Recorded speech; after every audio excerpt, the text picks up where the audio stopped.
Alright, we're at Adam's Wright shop in late February, checking out some wonderful looking spruce here. I'm gonna let Adam do the talking on it. Yeah, this is a piece of Adirondack spruce. Just finished gluing it up. I like using hot glue, so all of the guitars that I've been putting together, I've been using the hot glue. It's very forgiving. It's if I need to take it apart, I don't have to damage the wood to try to start over if I have to. I join all of the tops with a hand plane, and I'll show you the hand plane that I have right here. Imagine you can. Oh yeah, I remember seeing this hand plane. It's nice. Imagine you can get cheaper products, but I like this one better.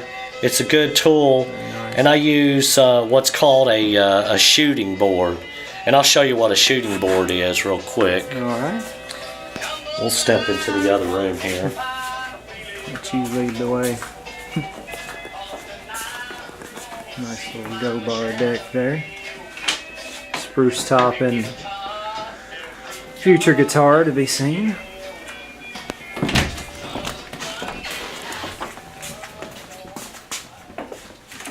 Multi-purpose shop. We'll get the yard tools out of the way here. Move the 2x4s. I'll use that on Kevin's guitar. Pretty simple here, pretty simple jig. I just have a piece of plywood on top of a piece of plywood to where, It's a top joining jig, right? Yes, absolutely. I mean, this is what a lot of people use. Marty Lanham showed me how to do this, and so basically I've already done this side. For demonstration, I'm just going to do the side that I'm going to be tearing away. And I'm not really riding up against it. I mean, this is just a precision, surgically precision piece of tooling right here. So I just ride along the edge right here.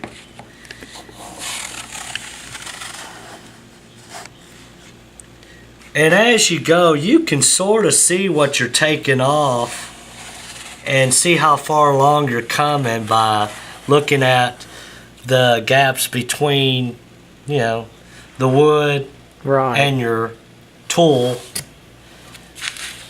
To get a good So let's just say I'm wanting to examine it.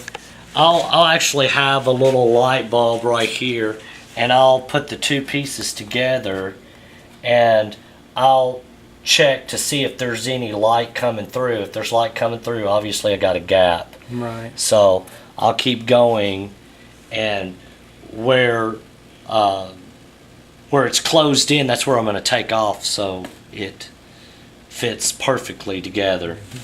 Then after I get this closed, I do the back the same way. I go back in here because this is where I glue everything together, is in this room. With this small space, I've got 2 dehumidifiers going at all times. I mean, we're down here in my basement, so it's going to stay a little bit on the humid side down here. Right. Now, when it gets really cold outside, then it'll get dry in here, but I have a problem with it being humid, not dry. So I've got where I want the tops at the moment.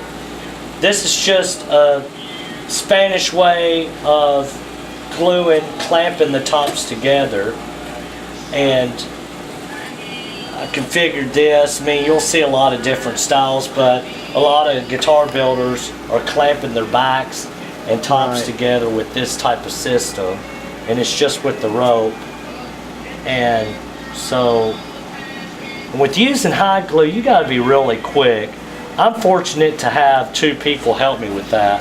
Hey Kev, could you grab me 2 of the smaller clamps up on the ceiling joist there? And Some good clamps up there. Yeah, I just throw them up there. They're convenient. So I'll start off by throwing these 2 together. I mean, I'm working a lot quicker than right now. So I just wrap this around like so.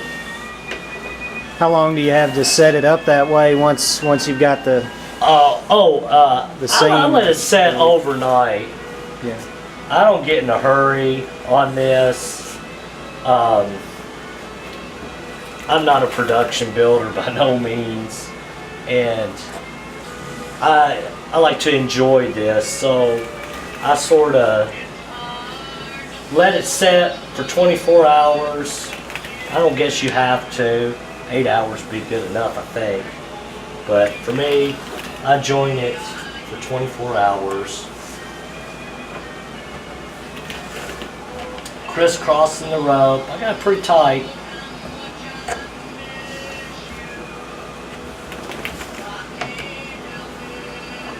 But I mean, when you're gluing the top up, you gotta how work. much time do I have? Yeah, you gotta work real quick to put that together, don't you? Dude, I am working twice as fast. I mean, I'll have this thing wrapped up in a minute. And while I've, like working with hot glue, I'll have somebody standing right here, and man, I'm working around them, and it's like, well, you better really know the person, because I am like all over them, working around them. All right, to give it just an extra torque, I use these wedges. Throw it in here like that. I'll even go under this crisscross right here. Put it in there.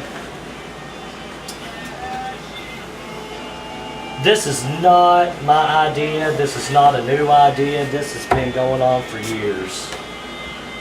And the beauty with this system is you can use irregular pieces and it just works. It's great. It's an old system and it still works. And I do the backs the same way.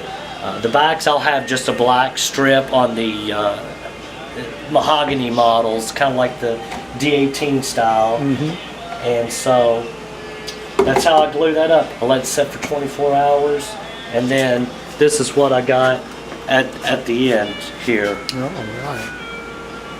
And then what I have to do is I have to scrape all this hide glue off.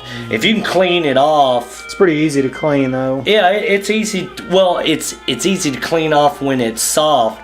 When it's hard, no, it's takes a lot to get. I mean, it's just hard. Does hot water pretty much do the trick? It will, but what you got to watch using hot water on this seam, because you can stand opening up the seam again. Right. So I just scraped this off. Nice. I mean, this piece is oversized, so I got a lot to work with. It's right on the quarter too. It looks like. Just great. It's good. Well, let's see, I got this top from, I think the place is called Old South. It's in Missouri.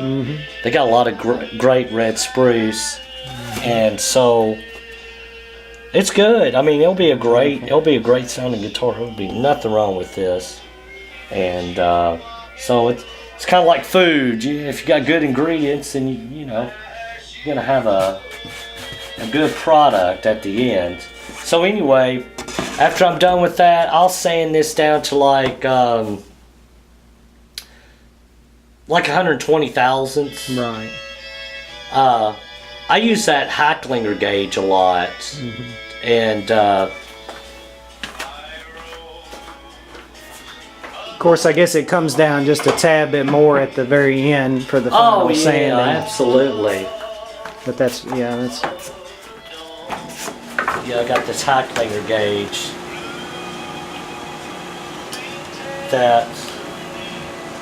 Oh, that's great. And I'll have it to around 3, and then from my experience, I mean, I've seen Martins in between like those D18 Authentics. They're like around 2.6, 2.7, somewhere around there. I'll make the bass side a little bit thinner than the treble. Is that to get that bass to really come out. Graduated a little bit? Yeah, so I'll graduate it a little bit. That's awesome. From my experience, Martin guitars are pretty much across the board the sort of the same thickness. They try to really feather the ends out, you know, with scraping. And once I'm finished sanding it to that thickness, then I'll put the rosette in. And we're going to step back into the rough mill room here.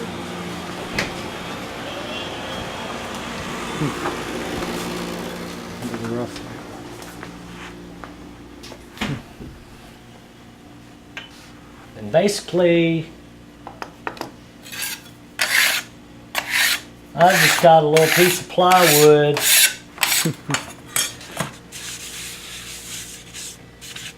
With the hole right here, this is a bit. I keep that right there so I don't have to dig for it.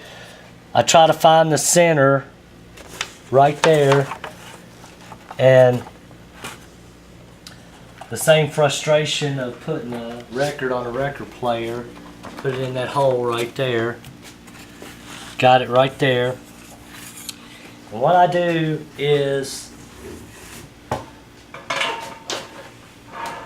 I went to a hardware store that sells these plexiglass. They're round, and I measure for my sound hole. I want a 4-inch from here to here. Needs to be 4 inches.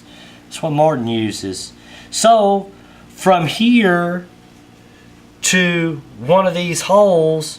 Now you got to watch though. You got to use the same bit. If you use a smaller bit, it's going to change. But from here to here is 2 inches. I drilled these holes. I made this. So what happens is I'll put this. I'm not going to dig it all the way in there because I've already got my bit in there. But I'll put it in that hole right there. And let's just say this is the router. I'll put it in that hole and turn it on and just turn it. And it cuts out this cavity. Now y'all hang tight for a second. Perfectly.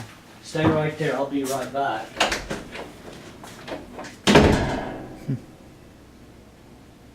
Nicely done rosette there. Once again, some nice red spruce. Top thickness gauge. I use wood strips for my rosette. And this is how thin they are. I get it from LMI. And so I'll use black on the outside. White, I'll do a black, white, another black. I mean, you could totally experiment with this. 2 white strips and another black strip, and bam, check it out. You just throw that in there. Oh, right. See? Now sometimes I have to work with it a little bit to make it fit in there, but you gotta be careful because man, these guitar builders are really getting those things in there tight and making them look flawless. And so that's what you got to do. They may not be hot rod guitars, they may be furniture, but you still want it to look really good. And there's a lot of guys building guitars out there, and they really turn their nose up at stuff like that. And I just use hot glue to glue it in there, you know, just throw it in there. And so far I haven't had any problems doing that.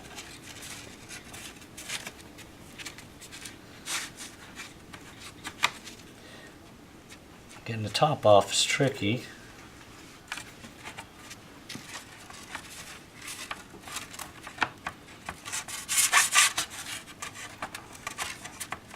Almost there. It's a nice looking rosette. So is that like a 18 style rosette? Or Yeah. is that just more of a custom rosette that you... To be honest with you, it just it worked. I didn't really look at it. You custom do your rosettes a lot? Yeah, and That's if you awesome. notice, a lot of guitars, they have different types of rosettes. I mean, until I started doing this, I never really noticed them. But yeah, there's a lot of different types of rosette. So once you get that out, then I flip it over. I do another pass to take the sound hole out. Then after I do that, I go ahead and just start. Right, moving back. Start gluing in the back braces. Excuse me, top braces. And as you can see with this one, throw a little light on the subject here.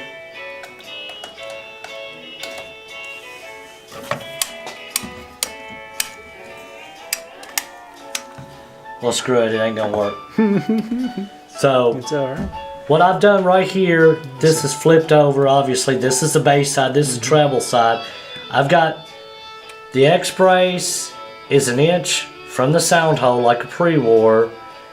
I've got the bass side right here is forward to the sound hole, but this treble is kicked back.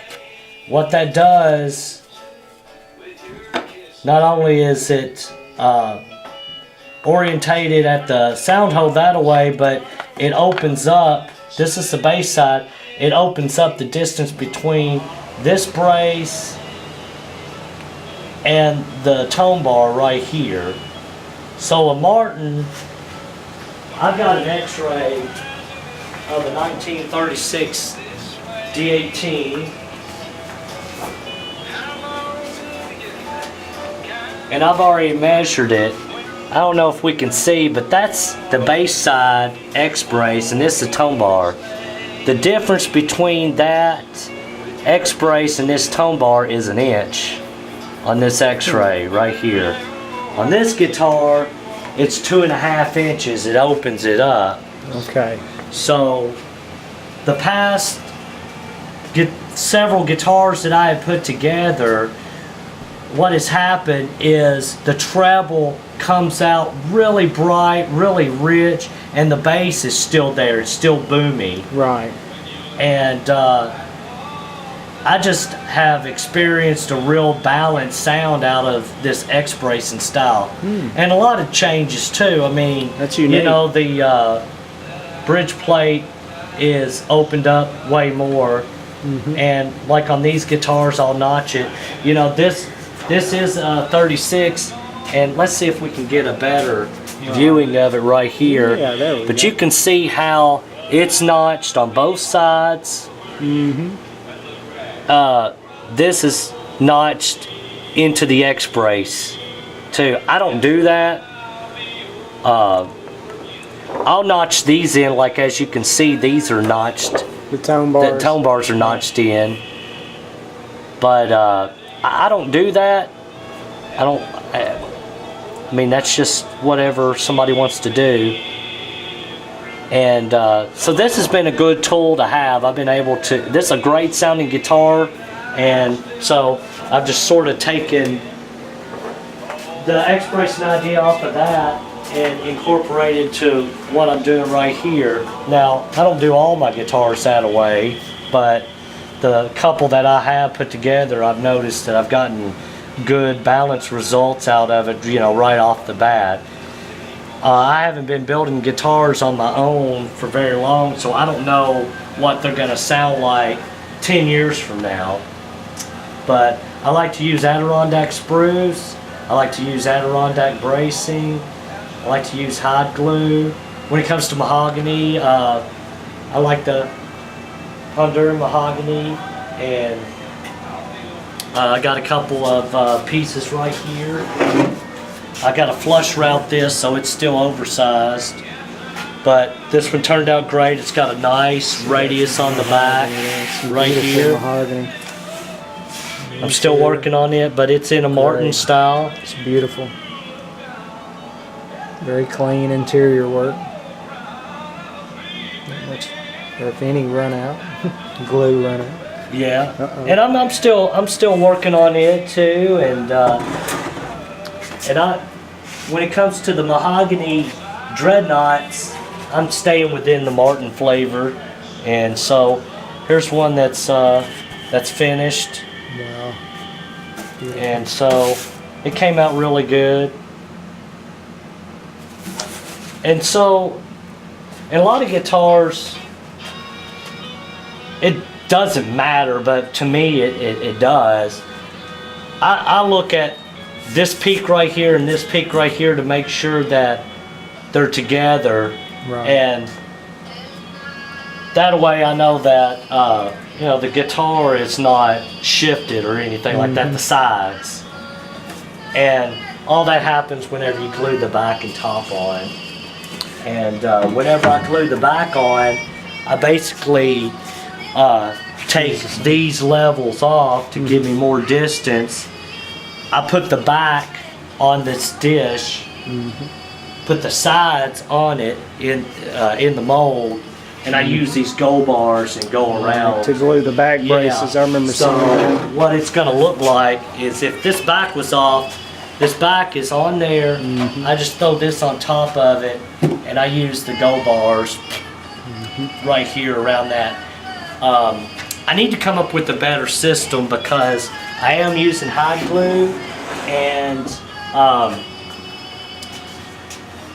it's like I have to hold my breath whenever I'm using that, and it's non-fun. I'm regretting it, and I kind of find myself stalling, because when you're throwing those go bars, if one slips, it hits the other one. It's like a domino effect, like a booby trap, and it just feels like it just all explodes. It's very important. As you can see, I've got these hydrometers, and they're a little bit inconsistent, but this says 50% humidity in here, and then I've got one over here, and this is about 55, 56, and I've got 2 dehumidifiers down here, and see, this says 35, and then you look at that one over there, and it says 45. So that's relative, 40 to 45 or so, somewhere around there.